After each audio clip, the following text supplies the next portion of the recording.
T-News. 7h30, estamos de volta com o T-News e hoje nós vamos conversar com o secretário de Serviços Públicos da Prefeitura de Ponta Grossa, Márcio Ferreira. Bom dia, Márcio. Bom dia, Marielle. Bom dia, Laroca. Bom dia, ouvintes. Eu sei que mais do que nunca, nesses últimos dias, vocês têm tido muito trabalho, né, com a Secretaria de Serviços Públicos, principalmente por conta dos alagamentos que ocorreram em diversos pontos da cidade devido ao excesso de chuvas. Como que está a situação hoje? Quais as áreas da cidade que foram mais afetadas, Márcio? Hoje até já melhorou bem, sabe, Maria? Tivemos muitas ações que nos deram bons resultados e que ajudaram muito a população afetada. Na CIPA, no Jardim Ponta Grossense, no Santa Bárbara e no Caracará, aqui no centro mesmo, Uvaranas, mas já está tudo sendo resolvido da melhor maneira possível. Agora, é claro que essa questão dos alagamentos não é um problema que você resolve fácil, porque vem outra chuva e o problema ocorre há muitos anos na cidade. Do teu ponto de vista, é claro que você assumiu agora a Secretaria de Serviços Públicos, mas já tem uma experiência na Prefeitura, foi presidente da Agência Reguladora de Águas e Saneamento, da ARAS. Como solucionar esses problemas? Até porque a falta de planejamento faz com que esses problemas venham à tona cada vez mais. Sim, Maria, e Ponta Grossa tem uma condição peculiar, né? Nós temos muitos terrenos íngremes, né? E por isso está sendo construído o Lago de Olarias, para que a gente tenha também esse recurso, para que a gente possa, nos tempos mais chuvosos, como foi esse mês de janeiro, que foi o mais chuvoso dos últimos 10 anos, né? A gente tenha mais recursos para combater, né, os alagamentos. Mas precisa também de uma campanha de conscientização de toda a cidade, de toda a população. Não jogando lixos e entulhos nos arroios, né? Nós temos 150 quilômetros de arroios em Ponta Grossa e todos poluídos. Vejam o crime que nós estamos fazendo contra o meio ambiente e contra as gerações futuras. Márcio, a gente sabe de uma dificuldade. Eu, quando fui vereador, uma vez eu fiz um pedido para fazer uma análise no plano municipal de drenagem. Nós não temos um plano municipal de drenagem em Ponta Grossa. E mais do que isso, nós não temos sequer cadastro técnico das redes de galeria de água. Isso me impressionou muito. Sabe-se que tem uma rede, mas não se sabe o diâmetro da galeria, se está entupida, se não está. Dentro de um processo organizacional, você está assumindo agora, tem boa vontade, quer trabalhar. Agora você tem as ferramentas para trabalhar, você consegue hoje determinar o tamanho, a espessura de uma galeria, que material foi aplicado nessa galeria na cidade de Ponta Grossa. Existe um cadastro técnico confiável? É a pergunta que eu faço. Sabe, Laroca, a situação nossa é muito difícil. Nossa cidade tem quase 200 anos, né? Tudo é muito antigo, as construções são muito antigas e cada vez que nós abrimos uma galeria temos uma surpresa. Nós estamos trabalhando em conjunto com a Sanepar em tudo isso, mas nós não podemos mais ficar enrolando. As pessoas não querem saber. As pessoas querem que os problemas delas sejam resolvidos. Então nós não estamos mais olhando para trás. O nosso objetivo é resolver os problemas da melhor maneira possível, com planejamento, em conjunto com secretarias irmãs, e resolver essas situações que estão acontecendo. Essa é a nossa intenção, esse é o nosso objetivo maior. Mas tem cadastro técnico? A pergunta que eu faço. Porque para você se organizar numa ação futura, você tem que ter, não é uma análise de quem errou lá atrás, mas sim no sentido justamente para frente. Se nós não temos um cadastro técnico, a elaboração de um cadastro técnico talvez seja a ferramenta gerencial primordial para que possa se fazer os reparos nessas galerias e mantê-las funcionando. Exatamente. Só que a situação ela foi diferenciada dessa vez, né, Laroca? Mesmo que nós tivéssemos modernizado toda a situação, hoje não teríamos condições, porque o que aconteceu, eu vou te dar um exemplo ali na Bonifácio Vilela, né? Foi um problema tão grave que nós tivemos que ter a ajuda da Sanepar estadual. Nem a Sanepar daqui local não teve condições de resolver aquele problema. E se não fosse isso, estaríamos numa situação complicadíssima. Nós estamos em trabalho diversas secretarias. O plano de drenagem tem que ser feito o mais breve possível. Esse cadastro técnico igualmente. Só que a população, ela não quer saber de teorias. Mas ela tem muita paciência conosco, sabe? Principalmente por se tratar de condições ambientais. E é isso que nós estamos fazendo, sabe? Nós não podemos agora dar desculpas ou dizer que estamos nos programando. O nosso objetivo principal agora é amenizar as situações que ocorreram, sabe? Em relação a essa situação até que já foi citada aqui, que na verdade está causando até um transtorno ali no centro, próxima ali na Bonifácio Vilela, né? Aquele buraco, né? Que na verdade virou uma cratera, porque aquilo ali é gigante. Tem a questão da adutora da Sanepar, tudo. Em que pé que está essa obra já até para chegar a uma solução ali, Márcio? Ontem vieram as equipes da Sanepar Estadual.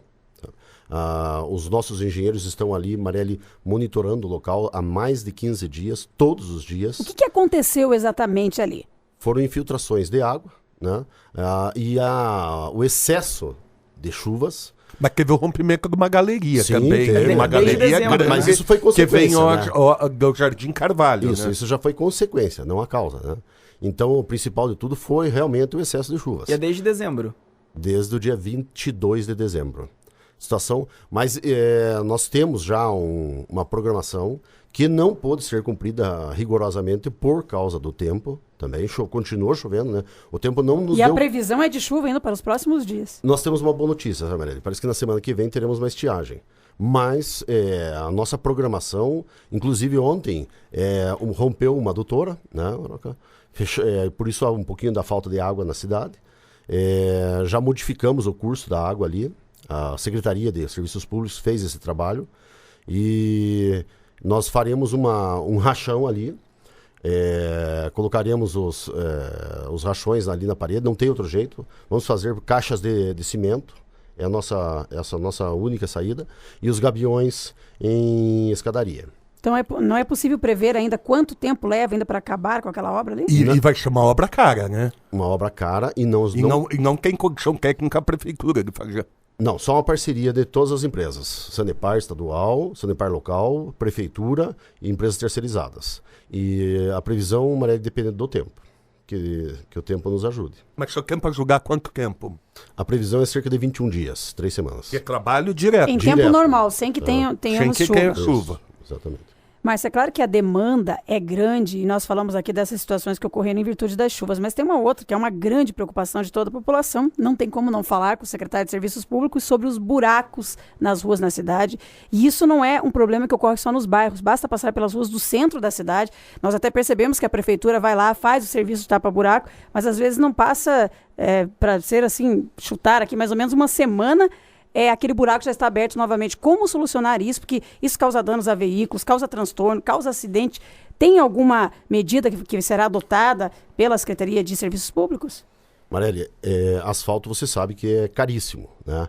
Mesmo assim, nós não estamos fugindo do problema. Pelo contrário, no último mês aí, nós fizemos operações de tapa-buraco todos os dias, sem exceção. Por que dura tão pouco quando a prefeitura vai lá e faz o tapa-buraco e não dura muito tempo, aquele buraco já abre novamente? É um ou outro, porque a maioria deles está sendo muito bem feita, sabe? Nós estamos caprichando, nós estamos fazendo o melhor possível. Fizemos operações tapa-buraco na Ronda, no Parque Industrial, no Xangri-Lá, no centro, em todos os lugares. Até porque, sabe, Marielle, o trânsito, ele é um local de convivência, né? E se é uma rua toda esburacada, as pessoas ficam, né, com os ânimos exaltados e acontecem tragédias, né? Então, é prioridade, e nós temos feito, sabe? Mas Ponta Grossa é uma cidade que tem um perímetro urbano maior que de Paris. Então, para você ter uma ideia, o quanto que é difícil, né? Nós temos demandas em todos os bairros. Os funcionários da Secretaria trabalham das 7 da manhã às 5 da tarde, todos os dias. As equipes estão fazendo o máximo possível, mas não é uma coisa fácil de resolver. Agora, o nosso projeto é acabar com os buracos. E para isso que nós estamos trabalhando muito. A gente sabe, Márcio, que água mole em pedra dura, tanto bate até que fura. A gente está vendo alguns locais de Ponta Grossa, inclusive ali perto do próximo ao Clube Guaíra, muito afundamento. Fruto talvez daquilo que está acontecendo embaixo da terra. Tem muito problema que não aflorou ainda, fruto da falta de um plano de drenagem, de um escoamento de água, do próprio descuido da população e da falta de conscientização, jogando lixo no chão. Muitas vezes você joga um papel de bala, aquele papel de bala vai lá na galeria, é o que vai entupir, vai ajudar a entupir uma galeria. Neste caso, já existe um trabalho conjunto de vocês, por exemplo, a autarquia de trânsito que tem responsabilidade e pode fazer, tem recurso para fazer algumas obras, e plano. Nós estamos construindo um plano diretor agora, a própria Secretaria de Planejamento. Existe uma força-tarefa para justamente também olhar por aqueles problemas que vão acontecer e que já estão praticamente anunciados.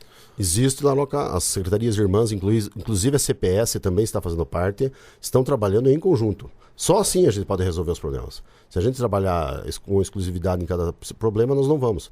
E tudo que nós estamos pensando na prevenção. Qual é o teu orçamento para esse ano? Cerca de 80 milhões. É o suficiente? Laroca, você sabe, com essa crise que assolou o Brasil no ano passado, e esse ano nós ainda não saímos dela, os orçamentos hoje são mais virtuais do que reais, né? Então, só com o tempo mesmo eu vou poder te dar essa resposta. Você comentou do Lago de Olarias. Em relação às obras, o que falta para ser concluído? Ainda tem um período aí, um tempo para que a gente possa receber o lago? Veja bem, até eu gostaria de te dizer que em 2 anos da gestão do prefeito Marcelo Rangel, nós fizemos mais do que nos últimos 20 anos ali na região. Todas as obras foram feitas da melhor maneira possível, os gabiões, os vertedouros, tudo da maneira mais profissional possível. Tanto é que todos esses vendavais, esses tempos, né, não afetaram em absolutamente nada as construções. A nossa previsão é de entrega do primeiro lago esse ano. Márcio, você destacou aqui a questão das galerias, né, dos lixos que são retirados das galerias e eu pude acompanhar até nesses últimos dias as fotos que vocês publicavam, né, dos lixos dos dejetos que eram lançados nas galerias e eram retirados. E foi tirado de tudo, né? Eu gostaria que você nos contasse um pouquinho sobre isso, porque a gente tem que puxar a orelha também da população que acaba causando esse entupimento das galerias. Só para você ter uma ideia, Mareli, no Lago de Olarias, em um ano, nós tiramos mais de 60 cães mortos lá. As pessoas têm os seus animais que morrem nas suas residências e vão lá e jogam lá. Então, só para você ter uma ideia de um exemplo assim terrível, né? Mas nós encontramos geladeiras, sofás, televisores, computadores, tá? Então, móveis da construção civil. Você acredita que a gente encontrou lixo hospitalar? Então, nós fizemos em 2015 mais de 20 limpezas desse tipo de produtos lá na região do Lago de Olarias. Mas nós temos encontrado em todos os arroios. No arroio da Ronda, que nós fizemos uma limpeza, inclusive solicitado pelo então vereador Laroca. Nós estivemos lá e foi encontrados animais, lixo empresarial, latas de óleo, de postos de gasolina, tudo que você imaginar. É uma pena, é um crime contra o meio ambiente. Márcio, a gente sabe da dificuldade que você está passando, você está assumindo agora, mas existe muita confiança do teu trabalho. Eu pergunto a você, com relação àquela máquina, eu chamo de roto-router grande, que é para as galerias. Foi feito um contrato com a Ponta Grossa Ambiental, para que a Ponta Grossa Ambiental, através do contrato de lixo, fizesse a limpeza, recebendo por metro corrido de limpeza executado. Como é que está aquela máquina para limpeza de galeria? Ela está funcionando? Está com a Ponta Grossa Ambiental? Como é que está funcionando este equipamento que é primordial nessa limpeza de galeria? Na verdade, nós temos uma e a empresa tem a deles, né? A deles está funcionando, a nossa não está. Já está em processo licitatório para arrumar e eu creio que num prazo curto, já deve estar funcionando. As galerias, Laroca, eu vou te dizer uma coisa, está muito complicado, é o nosso maior problema. 60% dos pedidos na Secretaria de Obras são referentes a limpezas de galerias. Então, e a maioria delas entupidas por vegetação e produtos móveis, eletrodomésticos e esse tipo de coisa. Lixo residencial, principalmente. Eu acredito que esse mês ainda estaremos com a máquina funcionando. E como é que está a estrutura da Secretaria de Obras para outros serviços envolvendo também maquinário? Sabemos que uma outra dificuldade da população é a questão dos acessos. Tem algumas ruas na cidade, em vários bairros e vilas, que as pessoas reclamam, chegam várias reclamações aqui para a rádio, provavelmente para a prefeitura também, de que não conseguem sequer sair com o carro de casa por conta de deslizamento, buracos, enfim. Vou citar um exemplo aqui de um ouvinte que está nos acompanhando e está falando a respeito de uma região ali, no famoso Santa Paula Velho, ali próximo a Liquigás, onde tem uma rua ali que há muito tempo é a rua José Ruiter Teixeira, só para citar o exemplo ali, que eles não estão mais conseguindo sair dali com o carro por conta dos problemas. Estou citando aqui porque ele está nos acompanhando e pediu até para passar essa informação para o secretário. Como solucionar isso? Existe estrutura para resolver toda essa demanda, Márcio? Eu estive nessa rua, talvez seja... Você sabe qual que é a rua, então, exatamente. Né?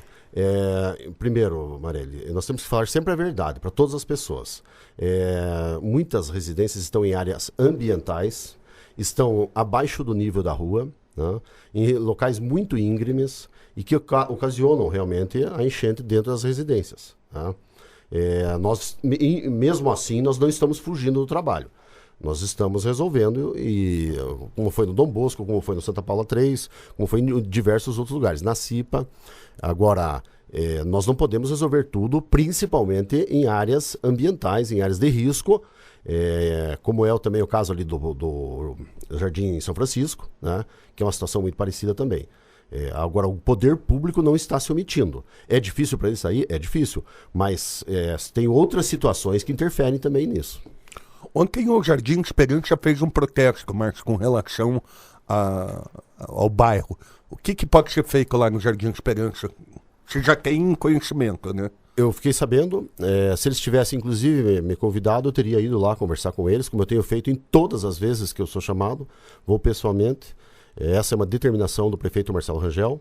E você sabe, Laroca, eu sou uma pessoa que tem uma lealdade absoluta ao prefeito, né? Tenho feito o melhor possível. Eu teria ido lá, como eu fui em Varanas, que também teve um protesto, e já estamos resolvendo a situação deles. Agora, o problema ali é a rua. Estive lá ontem, inclusive, no final da tarde. Nós vamos melhorar, tão logo melhora o tempo. Para passar uma patrola, Laroca, nós não podemos passar no outro dia. Demora pelo menos 2 dias. Quantas máquinas a prefeitura conta para fazer esse trabalho? As famosas amarelinhas, são quantas? Nós ganhamos mais 2 agora, 2 retroescavadeiras, né? Está vindo mais uma patrola, estão vindo mais 2 tratores para corte de grama. Então a gente está melhorando a secretaria. Mas hoje são quantas? Marelli, eu não tenho como te dizer o número, porque tá. Nós faremos um leilão dentro de alguns meses dos inservíveis. Com essa arrecadação, nós pretendemos melhorar o nosso maquinário, sabe? E tudo que, se eu te disser hoje, eu tenho 5 patrolas, 3 estão funcionando, 2 estão paradas, sabe? Então é difícil de você falar, porque o maquinário é antigo e trabalha todo dia. Então pode acontecer qualquer coisa numa máquina hoje, né? Então dizer para você o que está funcionando e o que não está, depende, né? E tem estragado muito? São máquinas antigas, está dando problema? Não, o pessoal cuida bem, os funcionários são muito valorosos nesse sentido. E quando a máquina estraga, eles vão lá e fazem no braço, Laroca. É impressionante. Eu nunca vi uma equipe tão trabalhadora, tão digna e que ama tanto Ponta Grossa como eles. Os funcionários da SMOP é o coração da cidade, são guerreiros mesmo. O prefeito fez uma alteração. Essa secretaria que você assumiu, ela era Secretaria de Obras e Serviços Públicos e hoje Secretaria de Serviços Públicos. O que mudou na prática, Márcio? Vai mudar para melhor, sabe? Eu concordo plenamente com o prefeito Marcelo, acho que foi uma medida excelente, porque agora nós teremos os engenheiros da secretaria, vão para a Secretaria de Planejamento e Infraestrutura, nós vamos ter projetos para o governo estadual e federal, para verbas internacionais, para trazer recursos para que a gente possa melhorar toda a estrutura da prefeitura. E os serviços públicos que ficaram para nós serão tapa-buracos, limpeza de galerias, recolocação de bocas de lobo, paisagismo. É impressionante, Marelli, o quanto as bocas de lobo são quebradas acidentalmente, sabe? As pessoas dão a ré num caminhão, quebram e vão embora e deixam, sabe? Então a gente tem que ficar recolocando 40 bocas de lobo por dia. É bem complicado. E às vezes você tem que parar um trabalho para poder colocar uma boca de lobo que você colocou há 10 dias atrás, sabe? Um dinheiro público gigantesco que nós temos que estar corrigindo praticamente todos os dias. Como é que funciona a dinâmica para que as pessoas possam levar à prefeitura as reivindicações? Continua sendo via protocolo na praça de atendimento ou mudou alguma coisa mais? Marelli, eu vou te falar bem a verdade. Nós solicitamos sempre o protocolo, para que a gente possa organizar os pedidos, né? Até não por ordem de chegada, mas por gravidade, né? Nós não podemos deixar uma situação gravíssima por causa que o protocolo veio depois. Então, são prioridades. Mas eu tenho passado o meu celular pessoal e, assim como você, Laroca, eu também não uso o telefone da prefeitura, nunca usei. Uso o meu particular. Passo aos vereadores, atendo pelo WhatsApp, atendo as pessoas, ligo para as pessoas. Então nós estamos fazendo tudo o que o prefeito Marcelo nos pediu da melhor maneira possível, atendendo a população de uma maneira mais breve, mais profissional possível. Márcio, podemos esperar, você mesmo falou da dificuldade da diminuição do número de funcionários, podemos esperar um processo de terceirização dentro da secretaria para auxiliar justamente na execução das tarefas? Precisamos, Laroca. Concordo plenamente. É necessário que a Secretaria de Obras, a Secretaria de Planejamento, terceirize muitos serviços. Sabe? Nós precisamos disso, não tenha dúvida nenhuma. Porque não vai aguentar a demanda, né? Exatamente. Com esse número de funcionários e com esse equipamento que você tem, né? Exatamente. Nós conversamos com o secretário de Serviços Públicos da Prefeitura de Ponta Grossa, Márcio Ferreira. Obrigada pela participação aqui no nosso TNews em Bom Dia. Eu que agradeço, Mareli, Laroca, muito obrigado pelo espaço. Um abraço. TNews.